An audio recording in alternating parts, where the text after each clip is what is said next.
All right. Hey, Flynn, my dear, welcome to the stream and good to have you. What are we doing today? We are actually going to talk about a topic that Flynn suggested, which is, you know, wait, your partner suggests you talk about red flags in a relation. No, actually, they suggested green flags. And I was like, let's balance out the red and the green flags. Now, I didn't prepare any notes because that would have been useful. But I off the top of my head, I can definitely talk about some stuff. I just don't really have it planned out at the moment. So we're just gonna wing it. So first off, what's a red and what's a green flag? Now I don't really know where these terms come from. I would say a red flag has to do maybe with sports, with bullfighting, which is not good for animals. Please stop doing that. But and green flags is kind of the opposite. Like it's the positive sign. Um, so red flags. And I want to talk about relationships, like romantic relationships, but of course, there's also like friendships, family relationships. Basically, the topic kind of encompasses everything that has to do with like I would say like a dedicated bond between you and the other person, and things that could be toxic in a romantic relationship can also be toxic in a friendship. So I think there's a lot of people who don't realize that friendships can also be very toxic, very hurtful. Honestly, if I look back, I think the relationships that have hurt me the most were friendships, not romantic relationships.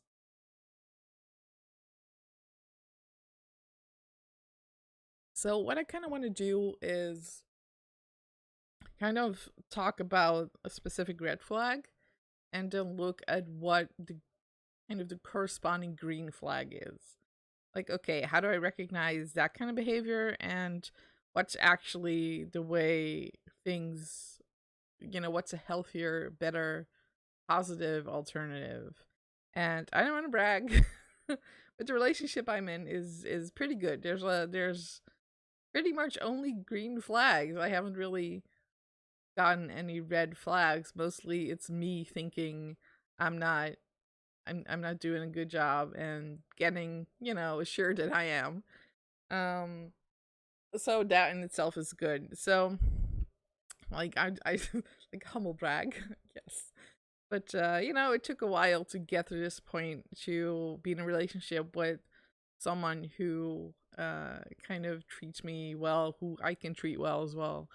And also for me a big thing is being able to allow it. So just allowing yourself to be treated well. Like if you have a history of bullying, of depression, anxiety, you kind of gravitate towards relationships where you kind of get treated in a bad way because that's what that's familiar. And I think people are also drawn to repeat the same patterns. That's something I learned in group therapy as well, is that you get drawn to the same kinds of toxic situations that you grew up with, or you had when you were a teenager, or maybe you had one really bad relationship when you were young or when you were like in your early 20s, and you keep repeating this pattern. And it has to do with um you want to create a situation where you overcome the bad thing. So you enter a relationship that in the back of your head you already know is bad. Like it's toxic, there's red flags.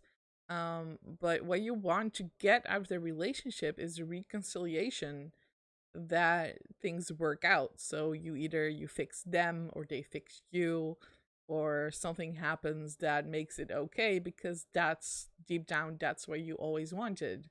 Whether you are repeating a relationship that you may have had with a parent, where the parent finally acknowledges your needs, or a friend who finally approves of you. You keep repeating this pattern because you are still hoping that that thing is going to happen. So you keep going back into this thing.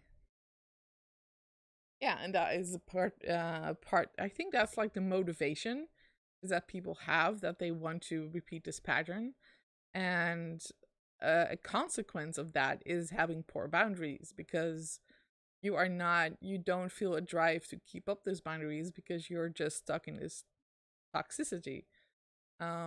So a big part of, develop I would say developing green flags, but is to learn about these boundaries and to no longer allow other people to overstep them or even realize that you have boundaries.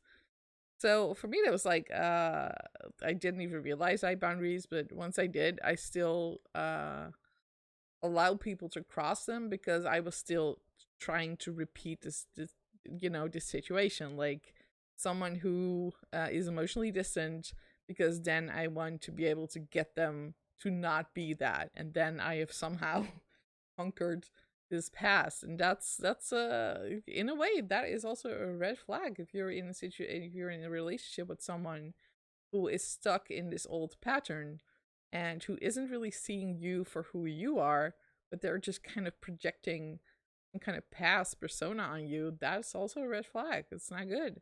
So, like I said, I've also not been a great person in past relationships because I was also repeating old patterns. And I think if you look at a lot of red flags, I think that's what a lot of people are doing.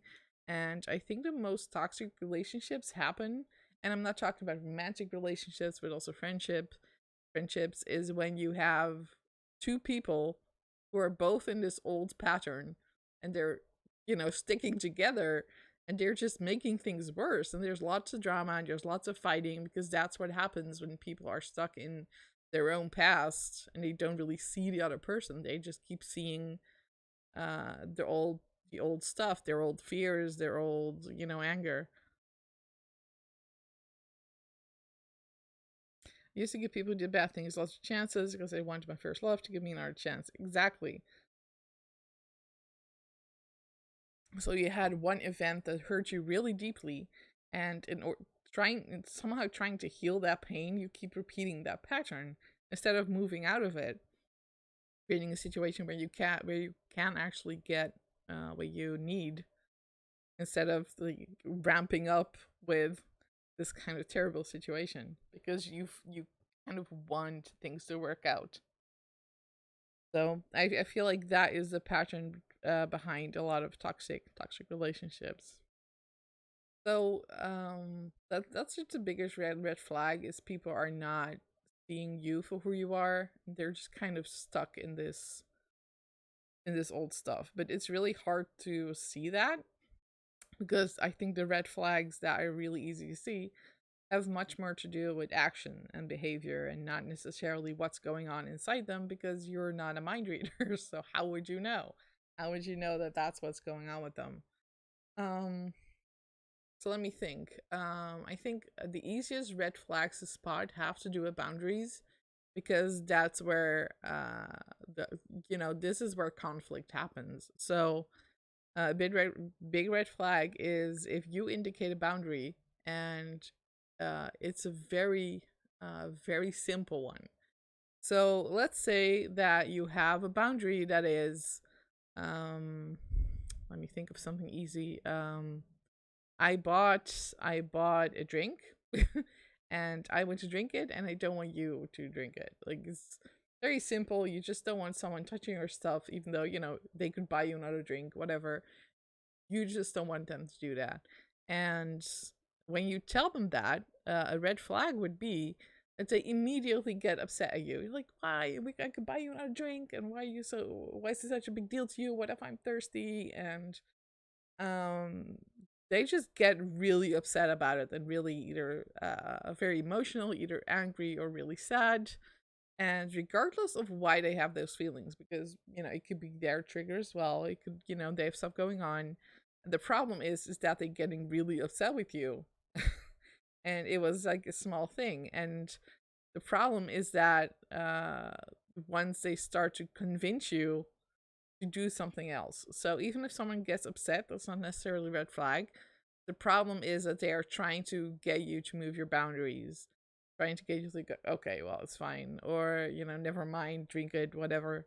And that establishes kind of a pattern where they realize that they can get what they want if they just get angry at you or get upset. And that's just that like I said, that's a big problem. If someone repeats that behavior over and over, is they realize that as soon as they get angry or sad with you, that you give them what they want. And it's really hard to establish and maintain those boundaries with someone who over and over keeps pushing you that way or pulling you that way.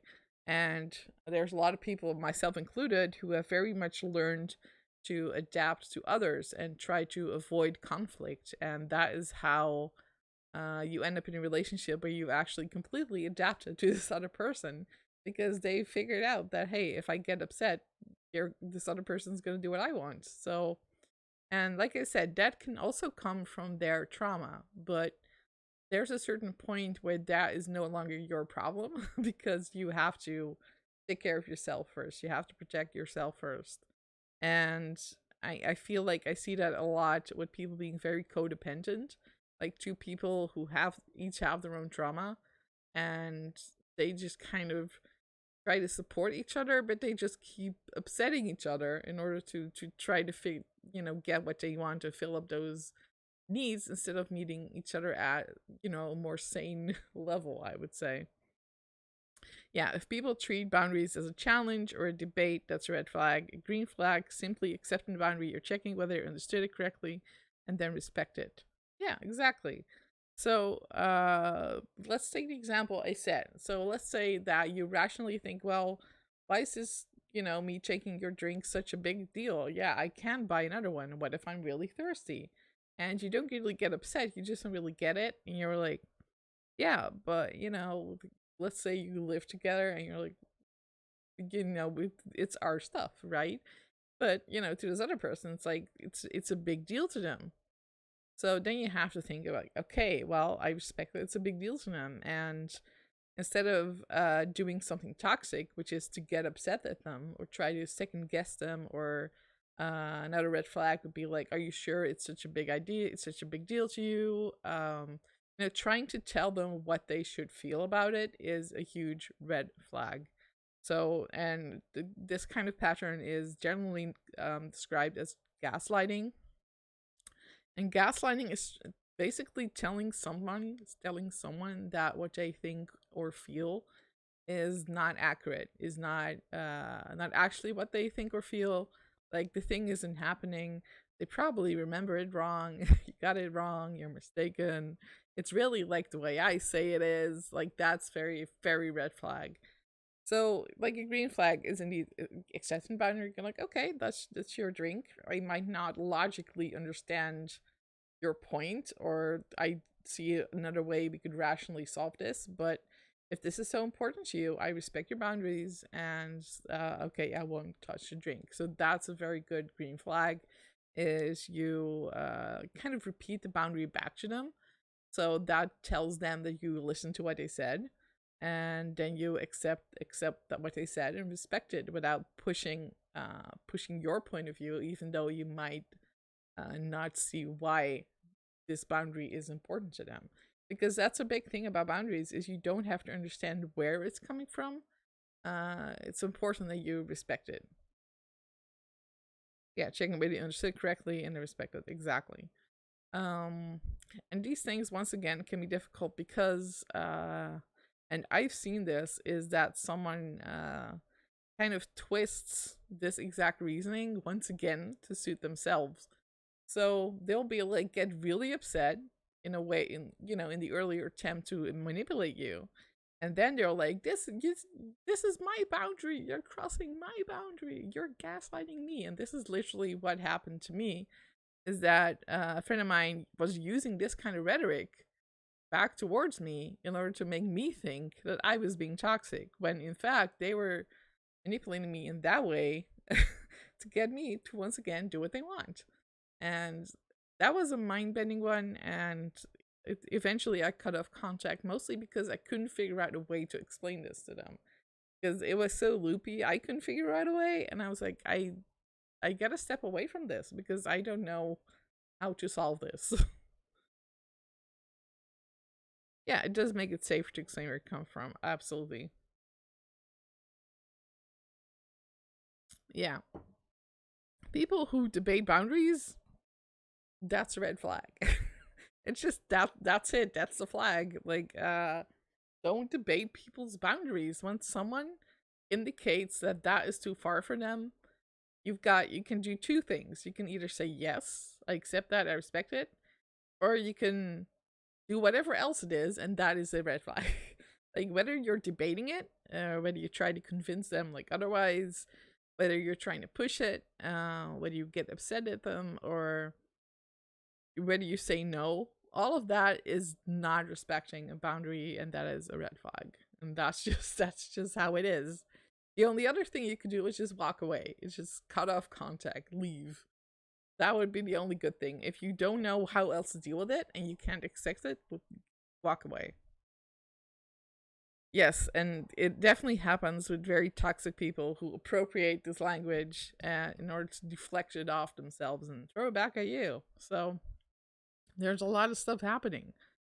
Ah, all right. Let me think of, because that's like a big bundle. Like, obviously, there's a lot going on. Another red flag would be someone tries to argue with you, like I said, with therapy language. So if they are throwing your diagnosis back at you, that's a big bad one. All right, hold on. The color of my screen is changing, and I don't want it to. I need some light colors up in here.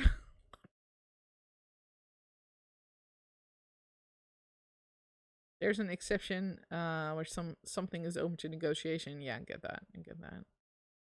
All right, let me get that over the chat. There we go. Oh, all right. Whew.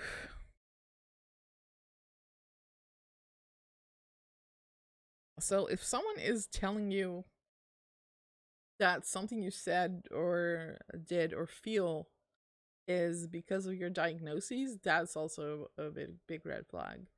Now you might have this, but that's not a reason to argue with someone. And that's, I know that's a tricky one. If someone's like, "Well, Danielle, I know you're depressed, and that's why you're saying this," that's that's not good.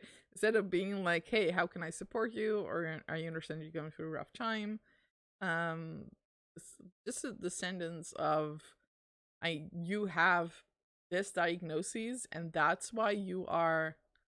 Uh, just that kind of line, that sentence is a red flag. Um, and like I said, what would be a green flag in this situation? Let's say you actually do recognize that your partner or your friend is saying or acting from their own issues, from their own baggage, or their own disorders, because there's plenty of people in relationships who are in therapy or waiting to go into therapy. Um, the best way to deal with it is, I think, to make them aware of it. So not necessarily saying, like, you are doing this, but say like, hey, I noticed this and this, and I think it might be related to this, but I'm just giving you this information. So instead of like accusing them or pointing at diagnoses, I think the green flag thing you could do is just say what you are noticing. Like, give them this information, because it's very hard, especially if you're stuck in your own issues, is to see that from the outside, and your friend or your partner is like the person who has that outside point of view for you. And they can be a very helpful, I wouldn't say tool, but helpful other person to help you work through that and see these things yourself. And instead of like attacking them with it, what you can do is just say like, hey, I see that you're doing this or you're saying that. And you can also point out if it makes you uncomfortable. Let's say you have someone who really shuts down, like you're trying to talk to them and suddenly they become all quiet and they walk away. And that's hard on you as well, because you're just like, okay, well, we were having a conversation and now you're just gone. So instead of being like, well, you're doing this because of your anxiety and you should fix it. And you can just be like, hey, I noticed that, when we're having conversations, sometimes you shut down and walk away. And what could I do? Or you can say like, hey, what was there something that I did or said that made you uncomfortable?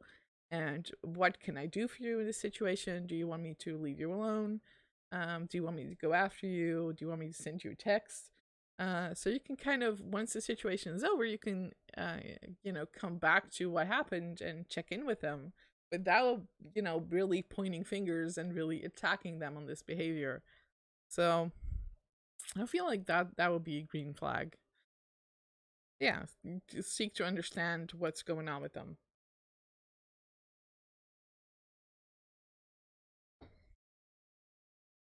All right, so let me think about some other stuff that you know there's a lot to talk about.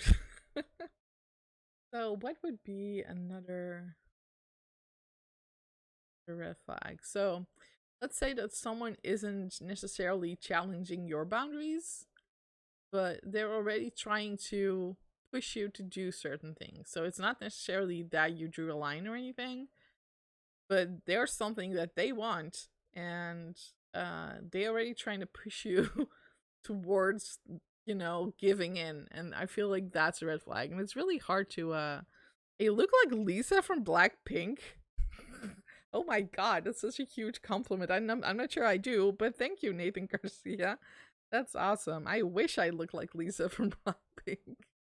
Oh, she's so beautiful. She has the best smile. She's amazing. And she's really good at rapping, but her smile was so good. I really hope Blackpink is going to release some new Korean bops. Yeah, what do you need when you're sad or upset? And that's definitely a therapy technique I learned is when someone is upset, ask them what they need, and sometimes someone will really be spiraling, and that's also a way to kind of make them aware of what's going on. To be like, okay, I see you're upset. What do you need? And they'll be like, oh wow. And often enough, someone will be like, wow, really, really surprised that you asked them that, and be like, oh, okay. And that really helps you get back to more, more, I would say, vulnerable or more balanced kind of situation. Yeah. Yep. So, what is another green flag? I think another green flag is to just stay in touch, even when there's nothing going on. And this is one I find difficult myself, because I tend to only contact people when there's something going on, like we have an appointment, or we're gonna meet up, or there's something I want, which I know comes across as come across as very manipulative. I have some difficulty just keeping in touch with people, and in like a more regular way, and I I have a lot of trouble doing something that's like repetitive, and I have to keep reminding myself that these things are important for the other person, even if you're just like, hey, how are you, and how's your day? And these are not things that I would do for myself, but I've learned to do them because I know that the other person appreciates them and it makes them feel better. And I want this other person to feel better because I care about them. So I do the social thing. And I feel like that's a green flag, in the sense that you don't have to like completely overdo it. Uh but there's also a way to like balance just being true to yourself, and so doing or saying something because it helps support the other person. So yeah. And a the counter to that, like the red flag, would be to just never never talk to them. Just never talk to them unless you specifically need something. And like I said, that's something I try to prevent to do, because that's just when there's something going on, my brain goes, oh hey, I have to talk to this person now. But yeah, I've been in a relationship where this person would basically only text me if they wanted something from me, and otherwise I would not know what's going on with their life, and I would be like, hey, how are you doing? And then nothing. So communication, very important if you want to maintain a good relationship with someone. Yeah, you were used to being scolded, having to explain myself, and I feel like those two things already are red flags, or at least orange flags. Like if you are scolding your partner like they're a kid, that's really toxic behavior. And like being like, well, Missy, explain yourself. That's, you're not a parent. So I feel like that's a huge red flag if you either feel like you are the parent in a relationship or you feel like you're the child in a relationship. And that can apply to, once again, a friendship as well as a romantic relationship, and it can even apply to a relationship with your parents, in that I know some people who feel like they are the parent in their relationship with their parents, and that's not good. That's not good. And thankfully these are the kind of things you can repair in therapy, if hopefully your parent or your friend or your partner is willing to come to therapy with you. But there's definitely ways to work on that balance.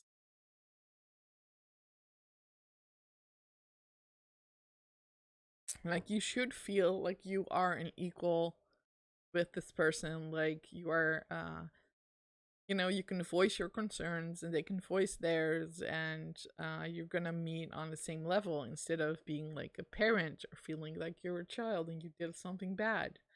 um yeah, those are red flags. And like I said, a green flag is that you feel like you're on the same level and they don't scold you, or you don't feel like you are the bad parent or like the angry mom when you talk to them, because an imbalanced relationship can come from both ways. So it's also really hard to be in an equal relationship if someone is constantly acting like you're the big bad guy, right?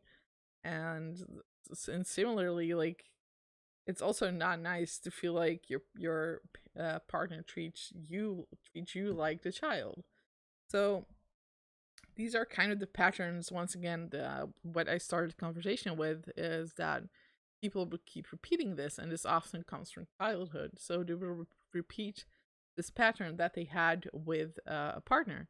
And I know that I'm thinking about 15 years ago, I think 15, even 20 years ago, I really repeated this pattern in friendships. I would really lift this other person up, like, oh wow, they're amazing and they're so fantastic and they know everything. I really kind of lift them up into this parent role, and then I would start to feel resentful towards them because I no longer felt equal to them. So anything they said would just be really upsetting. And this is kind of, in therapy I really learned to break out of that pattern and to no longer really lift people up above me and just kind of meet them on the same level. And I feel like as a result of that behavior, the good behavior, I would say, a lot of my relationships or a lot of my friendships really improved.